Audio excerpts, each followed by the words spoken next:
Hello, my friends. Seguimos en capítulo 18 de la Confesión de Londres. Capítulo 18, hoy estamos en clase número 2, título: Seguros de la salvación, 3 fundamentos. Seguros de la salvación, 3 fundamentos. El tema general de este capítulo es la seguridad de la gracia, la seguridad de la salvación, y hoy vamos a estar viendo 3 fundamentos en cuanto a este tema, esta cuestión. Los 3 puntos que vamos a desarrollar, si el Señor nos ayuda, son estos. 1, el mérito de Cristo. 2, el fruto del Espíritu. Y 3, el testimonio del Espíritu. Os hago saber que hay un poco de disputa en cuanto a puntos 2 y 3. Algunos piensan que en realidad son la misma realidad.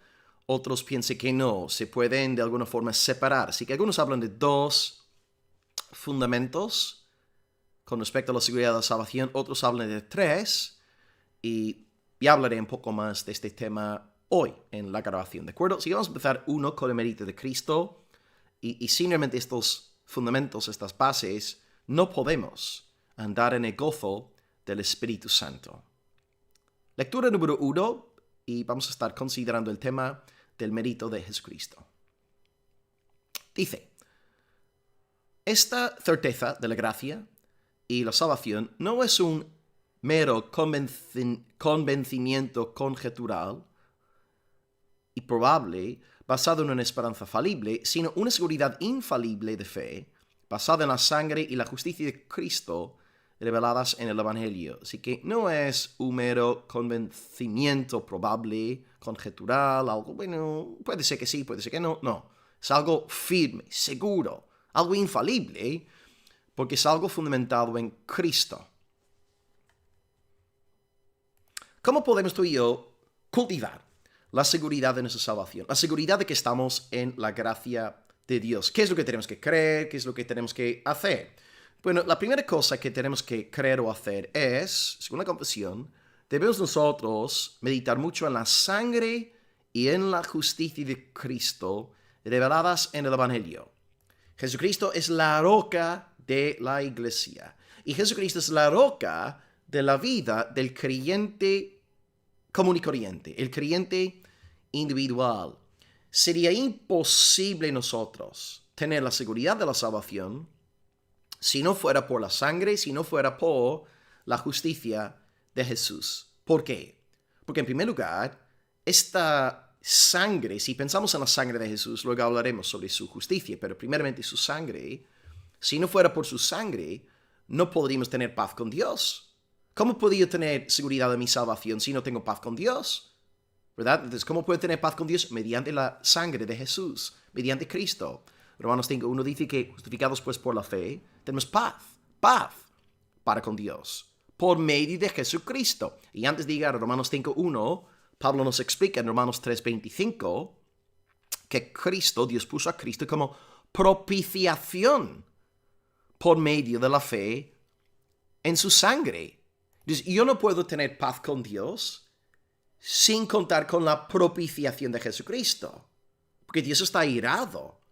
La ira de Dios reposa sobre los malhechores, los pecadores.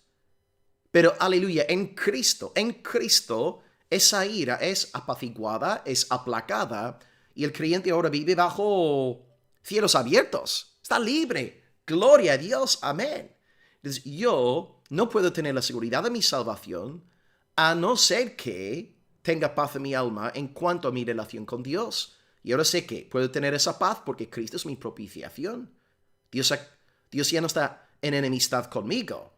Dios ahora es mi amigo, me ama, me abraza, me ve vestido del Señor Jesús. Así que en la cruz, Dios el Padre derramó de su ira para que no nos golpeara a nosotros. La sangre de Cristo testifica del perdón de nuestros pecados, de que hay paz entre nosotros y el cielo. Y la confesión no solamente habla de la sangre de Jesús, nos habla de su justicia, ¿verdad? Al final es ahí de lo que está en la pantalla. Esta seguridad que tenemos está basada en la sangre, amén, y la justicia de Cristo. Claro, la sangre se refiere a la obediencia pasiva de Jesús Y la justicia alude a su obediencia activa, porque como bien estudiamos en el capítulo sobre la cristología, la fe evangélica no descansa únicamente en la muerte de Jesús, si bien es cierto que predicamos mucho la muerte de Cristo y es necesario que lo hagamos así, pero también la fe evangélica descansa en la vida. Es decir, Jesús no solamente murió por ti, Él también vivió por ti, murió en tu lugar y vivió en tu lugar, vivió una vida perfecta en tu lugar para imputarte esta perfecta obediencia, justicia, virtud y mérito. Así que Cristo, el que murió por ti, también vivió por ti. Y es más, Cristo, si te pones a pensar, sigue viviendo por ti. Porque ahora mismo está a la diestra del Padre, según Hebreos 7:25, viviendo para siempre. ¿Con qué propósito? Para interceder por nosotros.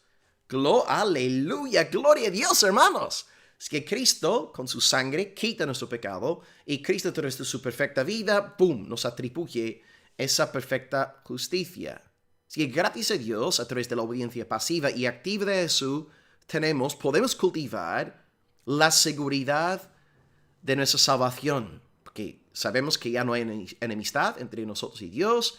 Sabemos que Dios nos ve como si estuviéramos vestidos de la justicia de Cristo. Así que podemos, a partir de esta realidad, empezar a construir nuestra seguridad personal de que somos del Señor. Aquí estamos básicamente explicando la doctrina de la justificación, la doble imputación, ¿no? Nuestro pecado puesto sobre Cristo, su justicia puesta sobre nosotros. Entonces, amado, antes de seguir con esta clase, antes de que un creyente tenga seguridad en su salvación, necesita pensar en el valor de Cristo y en los logros salvadores de Cristo. De ahí la gran importancia de alimentarnos diariamente de las verdades del Evangelio apostólico. La obra de Jesucristo, entonces, es necesaria para que nosotros cultivemos la seguridad de la salvación. Entonces, Cristo, ¿verdad?, Él es necesario para nuestra salvación, pero también es necesario para la seguridad de nuestra salvación. Y el creyente que persevera en el gozo de su salvación es un creyente cristocéntrico. Hasta aquí el primer punto. Pero hemos hablado del mérito de Cristo y ahora vamos a ver la primera parte de este asunto polémico de qué hacemos aquí con el Espíritu Santo. En la última clase os dije, ¿os acordáis? A finales de la primera clase estaba introduciendo este tema de la seguridad de la salvación y os dije, citando 2 de Pedro 1, que hay dos cosas que todos tenemos que tener en cuenta. Si queremos nosotros realmente tener seguridad de salvación, tenemos que, 1, fundamentarnos en Cristo y 2, esforzarnos por obedecer al Señor con toda buena conciencia. Palabras textuales del artículo 18.1. Y ahora esto es lo que estamos desarrollando aquí. Estamos simplemente desarrollando lo que comenté en la primera clase. En primer lugar, nos tenemos que fundamentar en Cristo. Y número 2, tenemos que esforzarnos por andar conforme a la voluntad del Señor. ¿De acuerdo? Así que dadme 5 segundos para tirar esta bolsita de té, porque si no, el té se me va a poner bien asqueroso. Muy bien, ahí está. Número 2, el fruto del Espíritu, y seguimos pues con la lectura de la confesión. Creo que está aquí. Este es el tercero. Este es el primero. Ahí el segundo no lo tengo. Bueno, lo voy a leer porque lo tengo aquí apuntado en mi hoja. Ok, os leo. Esta parte es muy corta. Líneas 5 y 6 de nuestro libro de texto. Basada también en la evidencia interna de aquellas virtudes del Espíritu a las que se hacen promesas. ¿Okay? Así que basada también, esta seguridad de la salvación, seguridad de la gracia, está basada en la evidencia interna de aquellas virtudes del Espíritu a las que se hacen promesas. Entonces, en primer lugar, ¿cómo podemos nosotros tener la seguridad de la salvación? ¿Qué debemos hacer? ¿Qué debemos creer? Pues como hemos dicho antes, en primer lugar debemos meditar mucho en Cristo, sus logros, su mérito, su valor. Pero en segundo lugar, nosotros también necesitamos estar convencidos de que el Espíritu Santo mora dentro de nosotros. Y la pregunta es, ¿cómo puedo yo saber si de verdad el Espíritu está dentro de mí? ¿Acaso me habla audiblemente todas las mañanas diciendo, hola Will, yo soy el Espíritu, yo moro en ti, ¿qué tal todo? Que tengas un buen día, estoy aquí, ¿vale? No, ¿cómo puedo yo saber que realmente el Espíritu de Dios, el Espíritu de Jesucristo, mora dentro de mí? Pues los frutos. Por los frutos. Lo que dice ahí el bosquejo, ¿no? El fruto del Espíritu. Lo que ha dicho la confesión. Pedro, ya que citamos el caso de Pedro el otro día, segunda de Pedro 1, Pedro comienza su carta hablando acerca de la seguridad de la salvación.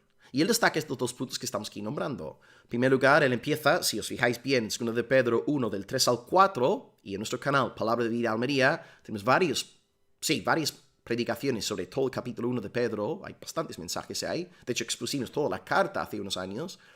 Según de Pedro 1, del 3 al 4, Pedro habla sobre el Evangelio, ¿no? La obra salvadora de Dios en Jesucristo. Ahí está el primer paso en la seguridad de la salvación. Y luego, versículos 5 al 8, Pedro, sí, no descarta la cristología, pero construye la seguridad de la salvación a partir de la cristología y luego entra en neumatología, la doctrina del Espíritu. Y él nos dice, en versículos 5 al 8 de 2 de Pedro 1, que hay una serie de frutos que deben verse, cultivarse en nuestras vidas para saber si somos del Señor. La lista de Pedro no es exhaustiva, pero nos nombra 8 frutos del Espíritu, que son, y leo la lista, son fe, virtud, conocimiento, dominio propio, paciencia, piedad, afecto fraternal y amor. ¿Okay? Es una lista. Podría haber dicho más cosas, pero entendemos lo que está diciendo. Este tipo de fruto es lo que Dios busca en los suyos. Y luego Pablo tiene su lista en Gálatas 5, 22, 23, que es una lista más famosa, donde Pablo nombra 9 frutos: amor, gozo, paz, paciencia, benignidad, bondad, fe, mansedumbre, templanza. Entonces, el regenerado, el que es de Cristo, el verdadero creyente, cultiva, fortalece estas virtudes día tras día. El que de verdad ha nacido de nuevo se esfuerza por santificarse, por mortificar al viejo hombre y avivar los frutos, cultivar los frutos del nuevo hombre. Y esta misma lógica la utiliza Juan, o sea, Pedro habla de esto en 2 de Pedro 1, como podemos ver que somos salvos, pues, a través de los frutos. Pablo también en Gálatas dice claramente que un cristiano será una persona fructuosa, no un libertino. Y luego Juan da el mismo testimonio. Si leemos, tengo aquí un par de citas del Evangelio, la primera carta de Juan, podéis ver cómo Juan utiliza la lógica para enseñarnos en cuanto a si somos salvos o no, y cómo tener esa seguridad de la salvación. Él dice 1 Juan 2:3, dice, en esto sabemos que conocemos a Dios si guardamos sus mandamientos. Ahí está.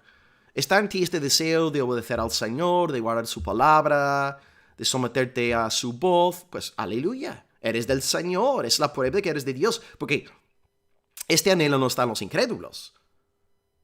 No hay quien busque a Dios. Así que si tú sí tienes el deseo de buscar a Dios, es que eres del Señor, eres de Dios. Texto 2, 1 de Juan 3:14. Nosotros sabemos, no dice nosotros creemos, nosotros sabemos que hemos pasado de muerte a vida en que amamos a los hermanos, ¿verdad? Así que necesitas tu iglesia, estás comprometido con tu iglesia, amas a los hermanos de tu iglesia, te gusta estar con ellos, las comidas fraternales, ahí estás contento con los hermanos, estás ahí en la oración, te encanta, te recreas, estas cosas te hacen bien, las buscas. Y ahí tienes también 1 de Juan 5:2.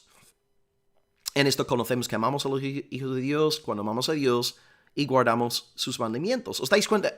Juan está en todo momento hablando de saber, de conocer. Y de hecho, cuando él acaba su carta en el Evangelio de Juan, ¿verdad? Que hemos visto en nuestra iglesia, Juan acaba su Evangelio con su declaración de propósito. En su primera carta también hay una declaración de propósito.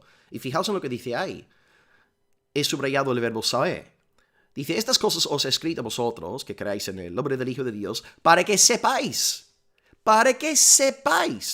Juan, el Espíritu Santo a través de Juan, no solamente quiere que tú y yo creamos que tenemos vida eterna, Él quiere que sepamos que la tenemos. O sea, el Espíritu Santo quiere que tú y yo tengamos seguridad de la salvación. Entonces, a la luz de lo que estamos aquí viendo primero de Juan, hazte las siguientes preguntas. ¿Realmente amo a mis hermanos en la fe? me recreo con ellos alabando al Señor, de verdad amo a Dios tal y como se revela en la Escritura, tengo fe en su Hijo Jesucristo y en su santo evangelio, creo en su muerte por mis pecados, su resurrección al tercer día, tengo el deseo de crecer en santificación, de verdad me estoy esforzando por apartarme de los caminos de la iniquidad.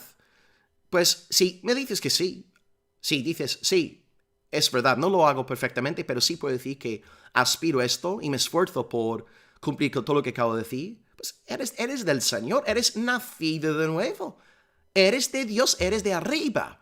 Gloria al nombre del Señor. Así que gózate. Dios quiere que tengas seguridad en tu salvación. Ahora, Juan, Pedro, Pablo no exigen que seas perfecto. Pero sí están diciendo que si tú has nacido de nuevo, si este deseo en ti está perfeccionado, no siempre consigues obedecer de forma perfecta, pero estás en ello, estás en ello. Y si caes, confiesas tu pecado, te arrepientes y te levantas y una vez más vuelves a comenzar. Y estarás así hasta que no estés en la tumba. Así que disfruta de la seguridad de tu salvación. Puedes saber que ya que está en ti este nuevo corazón, estos nuevos afectos, eres una nueva criatura. Y como dice Joel Bickey, tengo aquí una cita del... Es que tengo aquí varias citas de él, creo que es este. Sí. Si usted ve una de estas marcas de la vida en su vida, a ver, esto a lo mejor lo... de la gracia, perdón, he puesto ahí la palabra vida 2 veces, no sé por qué. La culpa será de... Bueno, hoy no puedo echar la culpa a Juan Frank, ¿no? Si usted ve una de estas marcas de la gracia en su vida, entonces puede estar seguro de que, puesto que Dios hace una obra completa de salvación en su pueblo, también, sin duda, todas las demás marcas de la gracia están, aunque no puede verlas en el presente. Estas evidencias están destinadas a solidificar, consolar y fortalecer la fe y la seguridad de los creyentes. Entonces, estos frutos que están en ti, estos santos anhelos que hemos descrito antes, Dios quiere que esta realidad te confirme en tu fe, que te dé seguridad de tu fe. Vale, no eres perfecto. Ni siquiera Pablo, ni siquiera Pedro. Sabemos que no eran perfectos. El único ser humano perfecto es Jesucristo. Pero sí podemos saber que a través de esta nueva naturaleza, estos nuevos deseos, este amor hacia Dios, hacia la iglesia, este deseo por cumplir con sus mandamientos, podemos saber que definitivamente hemos nacido de nuevo, somos criaturas salvas de Dios. Y con esto entramos ya en la parte polémica hoy de la clase. Porque en cuanto a punto 3, hay quienes piensan que punto 3 en realidad es el punto 2. Y explicaré de qué va todo esto en un momento. Hay quienes también separan 2 y 3 para decir que no, el punto 3 es una tercera base, un tercer fundamento aparte de los previos 2. Y bueno, podemos encontrar teólogos piadosos, temerosos de Dios en ambos campos, ¿no? Hay puritanos, los puritanos incluso en este punto están divididos. Hay puritanos que creen que hay 2 fundamentos de la salvación, hay puritanos que creen que hay 3. Bien, vamos a ver si tengo aquí la lectura esta vez. Ahí está. Ok. Capítulo 18.2 y el tercer punto hoy de nuestra clase. Y en el testimonio del Espíritu de adopción, que testifica nuestro espíritu de que somos hijos de Dios, y como fruto de ello, mantiene el corazón humilde y también santo. Ok, aquí el documento, la confesión, termina hablando sobre un tercer fundamento de la seguridad de la salvación. Esto es el llamado testimonio del Espíritu Santo. Ahora, esta parte es la más polémica porque hay teólogos que piensan que... ¿Cómo quito esto? Así.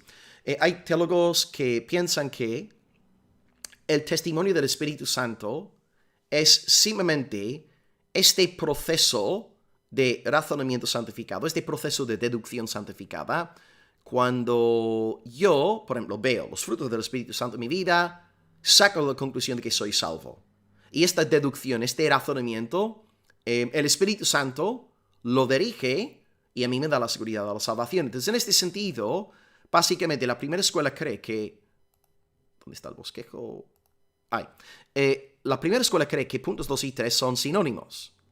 ¿Cómo puedo yo saber que soy salvo? Pues yo contemplo, veo, observo el fruto del Espíritu Santo en mi vida, y ya que estoy entonces razonando, de la siguiente manera: bueno, ya que hay frutos del Espíritu Santo en mí, soy un hombre salvo, soy de Dios, pues este razonamiento es del Espíritu. Es el testimonio que el Espíritu da a mi corazón. El Espíritu es mi proceso de razonamiento santificado para que yo descanse en la seguridad de mi salvación. Así que hay quienes piensan así. Está muy bien, es una idea noble. Pero también hay teólogos que agregan aquí una diferente dimensión de la obra del Espíritu Santo. Va más allá de simplemente uno pensar sobre los frutos que ve en su propia vida. Lo que voy a hacer aquí es citar unos textos de Joel Beeke, porque explica este punto muy, muy bien.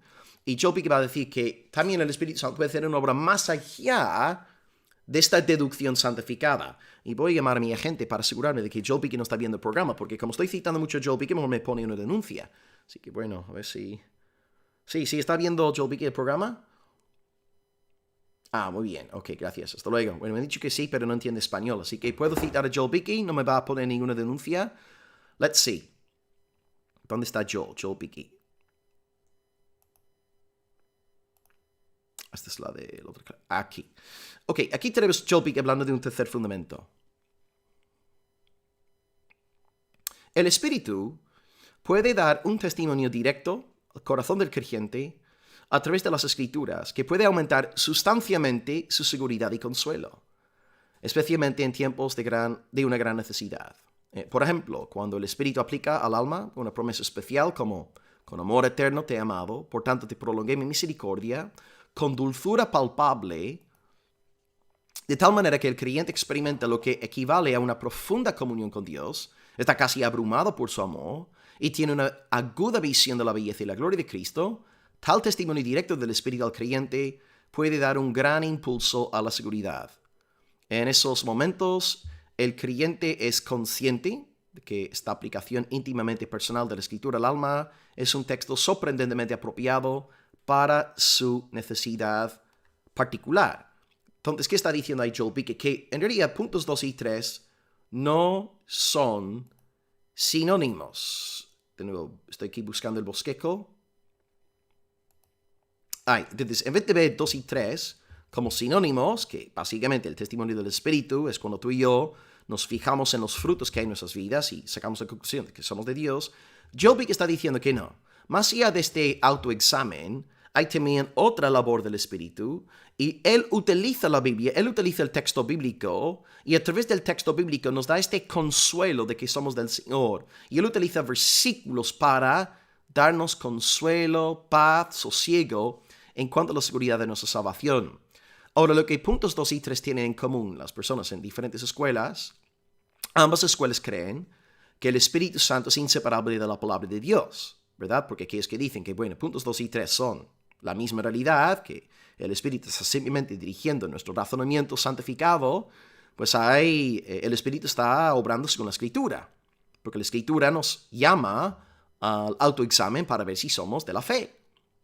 Pero también aquellos que separan puntos 2 y 3 apelan a la supremacía de la Escritura, diciendo que el Espíritu, el testimonio que Él da, siempre es un testimonio por medio de la palabra. Es la palabra de Dios que está llegando al creyente, como este texto que él citó de Jeremías 31, ¿no? El Espíritu aplica ciertos textos bíblicos en nuestro corazón, dándonos la seguridad de que somos del Señor.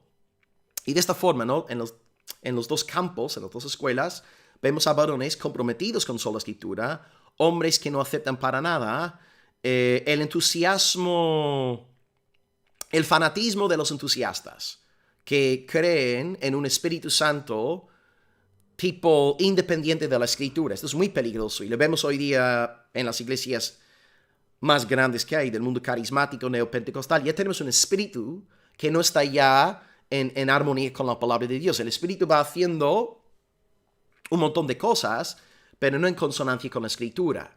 Y quiero que sepáis que en el puritanismo, los redactores de la Confesión de Londres, ellos no tenían esta visión del Espíritu Santo. No pensaban en el Espíritu como un ser independiente de la Santa Escritura. Porque, al fin y al cabo, ¿quién inspiró la Escritura? Sino el Espíritu Santo. La Escritura es el libro del Espíritu. Y el Espíritu utiliza esa Escritura, él utiliza la palabra de Dios para darnos seguridad de salvación. Así que tanto en la primera escuela como en la segunda, los varones no son entusiastas, no son fanáticos, no son carismáticos. Son personas que creen que el Espíritu utiliza la Escritura para darnos la seguridad de la salvación. Y como consecuencia de esa seguridad de salvación, acabamos con la última parte de la lectura. Sí, esta seguridad acaba diciendo, como fruto de esta seguridad, el corazón se mantiene en humildad y en santidad. ¿Okay? Esta seguridad mantiene el corazón humilde y mantiene el corazón santo. Y aquí están atentando contra un gran peligro en el siglo XVII, el peligro del antinomianismo. Antinomianismo, porque había personas en el mundo protestante. Antinomianismo significa literalmente contra la ley. Y vamos a estudiar la ley en el capítulo 19, después de Navidad, si Dios quiere, ¿no? Había creyentes, se hacían pasar por creyentes, y ellos decían que ya que somos justificados únicamente por la fe, en la sangre de Cristo, ya que la salvación es únicamente por gracia, podemos entregarnos al libertinaje. El cristianismo no tiene ninguna obligación para con la ley moral, podemos hacer lo que sea. Ahora, esto no significa que todos viviesen en pecado, pero sí al principio. Ellos estaban diciendo que ya que la salvación es por sola gracia, no podemos prescindir de la ley moral. Así que Johannes Agrícola, en Wittenberg, donde estaba Lutero, lo expulsaron de la ciudad porque él era el padre del antinomianismo, diciendo, bueno, si la salvación es por fe, como dice Lutero, pues podemos hacer lo que sea. Podemos vivir como hijos del diablo. No es así. Si tenemos verdadera seguridad de la salvación, esta seguridad nos mantiene humildes y santos. Así que la verdadera seguridad de la salvación no produce libertinaje, no produce altivez, sino humildad y santidad. E interesantemente, Sam Waldron, en su libro sobre la conversión de Londres, él explica que este capítulo en realidad está atentando contra dos herejías, dos desviaciones. Él dice que, en primer lugar, capítulo 18 está atentando contra la Iglesia Católica Romana, porque la Iglesia Católica Romana hasta el día de hoy enseña que nadie puede tener la seguridad de la salvación sino por medio de una revelación especial dada a santos muy selectos. Así que hemos visto en capítulo 18, no todos los cristianos pueden tener la seguridad de la salvación. Lo que pasa es que tiene que fundamentarse en Cristo, cultivar los frutos del Espíritu y luego hacer este autoexamen y disfrutar de la seguridad de su salvación. Es que aquí la confesión, por un lado, está atentando contra la Iglesia Católica Romana. Pero también, en segundo lugar, como acabo de decir, está atentando contra los antinomianos. Porque está diciendo, si tú tienes verdadera seguridad de salvación, la seguridad que Dios nos da, esta seguridad produce humildad y santidad. Humildad y santidad. Y pues que Dios hoy nos guarde de ambos peligros, porque están presentes en la iglesia contemporánea. Así que, amados, esta seguridad que estamos anunciando hoy sobre el fundamento de Cristo, sobre el fundamento del fruto del Espíritu Santo, esta seguridad para todos. No es que todos tengan la seguridad de salvación, pero sí está a la disposición de todos. Así que cuidado con el catolicismo, por un lado, con su falta de seguridad de salvación, y cuidado con el antinomianismo, con su altivez y con su tendencia al libertinaje. Que Dios nos dé verdadera seguridad de salvación, y esta verdadera seguridad de salvación produce santificación, humildad y nos aleja del pecado. Pues nos vemos en la siguiente clase si el Señor quiere. Gracias por la atención, nos mando un abrazo en el Señor y oremos una vez más para que Dios nos dé a nivel congregacional y a nivel personal la plena seguridad de nuestra salvación. Abrazos, hasta luego, bendiciones, salud y gloria.